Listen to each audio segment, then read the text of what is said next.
guess that C went hanging there. Some of the demographic changes that affect the Arctic.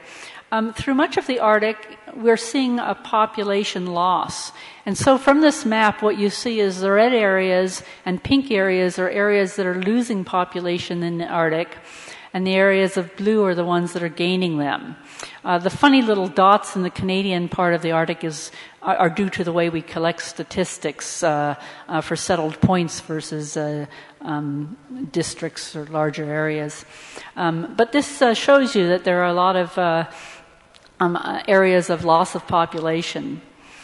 Birth rates among Arctic residents are fairly low, a little bit lower among the non-Indigenous than the Indigenous population, but relatively low.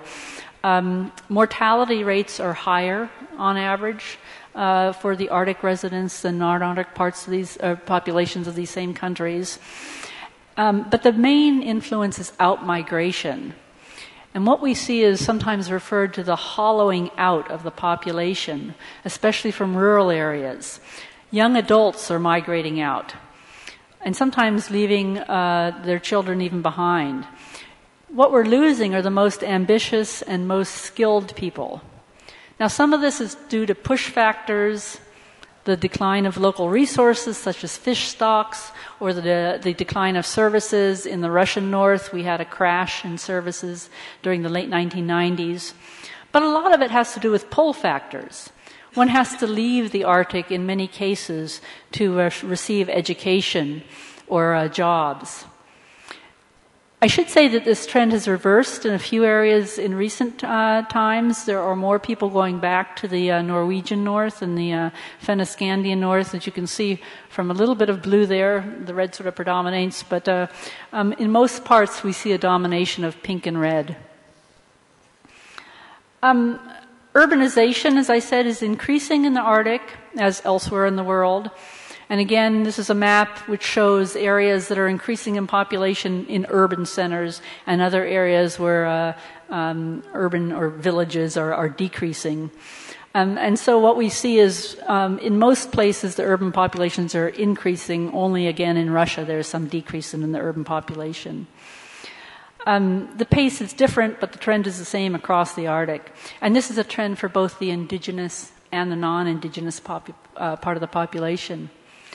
10% of Canadian Inuit live in southern urban areas. There's a joke that the largest Sami community in Finland lives in Helsinki, and the largest Sami community in Sweden lives in Stockholm. 7,000 Greenlanders live in Denmark, most of them in Copenhagen. The population of Greenland is 55,000 people, so 7,000 is a pretty large percentage of that. That's 13% of the total population. Urbanization means changes in lifestyle, increasingly diversified economy, better services in education, better services in childcare, more diverse cultural activities, more diverse social relations. Urbanization has a gender dimension. Women are leaving rural places at a much greater rate than men are. This is because men tend to stay more in the traditional economic sectors, and women are leaving to pursue formal education and the jobs that they can have from that formal education.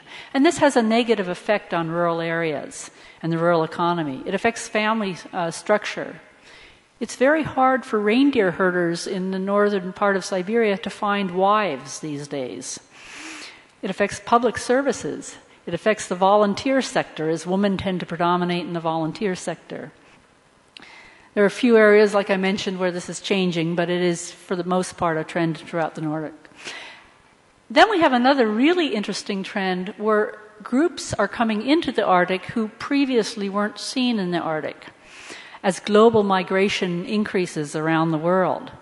Immigrants from Thailand are coming into Fennoscandia as berry pickers. They're coming into Alaska as fish processors.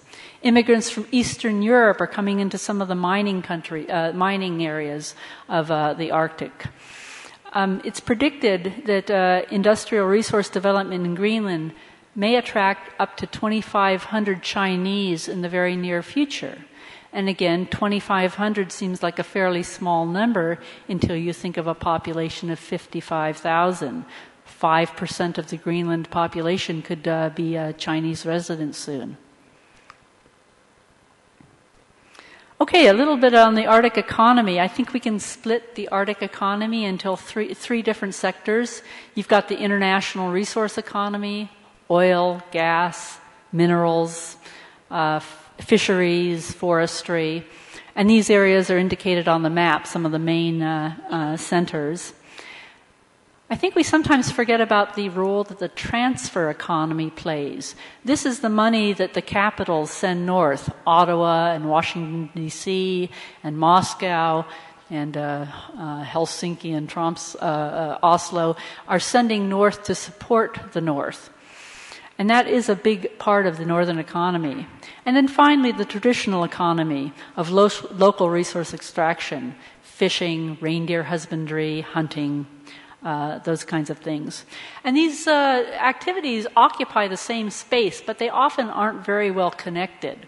They are connected a little. A woman working in an office in the transfer economy has a little bit more money perhaps to invest in a snowmobile or an ammunition to spend her weekends out on the land hunting. So these things are to give her husband the money to spend out on the land. These activities are also highly sensitive to outside forces. So there's a lot of boom and bust, especially in the international resource economy, and also in the transfer economy.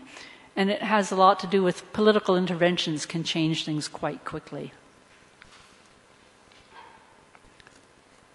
I wanted to mention a few other changes that are happening in the Arctic economy that we often don't think about. And these are commoditization and privatization and concentration, geographical concentration. So in terms of commoditization, we see in the Arctic the replacement of services that were formerly provided by the residents for themselves, and now they're being commoditized. Childcare used to be provided by your grandmas and your aunties. Now you end up sending your kids to a creche or a nursery school. Healthcare services. You used to have medical experts from among the native population. Now we use professional doctors. Leisure activities become more and more commoditized. Privatization, including in fishing and mining, housing services, retail services. They used to be mainly cooperative. And this is true for both North America and the Soviet North.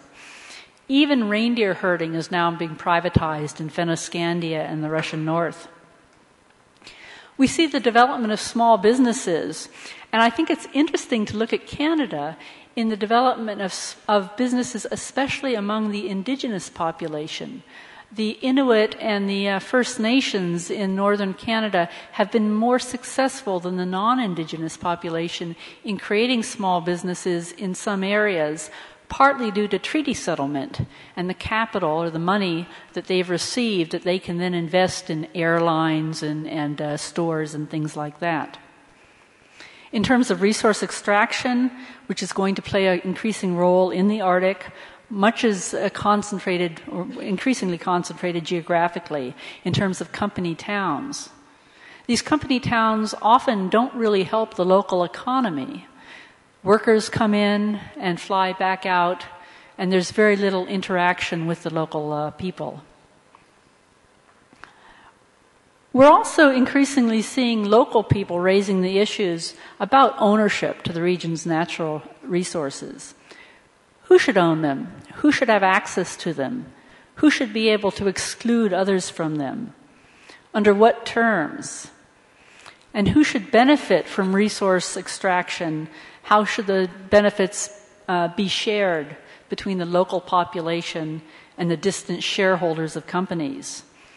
And how should they be managed so that generations down the line, 2, 3, 4 generations, can also benefit from the extraction of resources that are happening today? And these are big and difficult questions. Some of the external drivers that I think we have to keep in mind are the global rise in raw materials prices, and especially because of the demand from places like China and India and other Asian countries.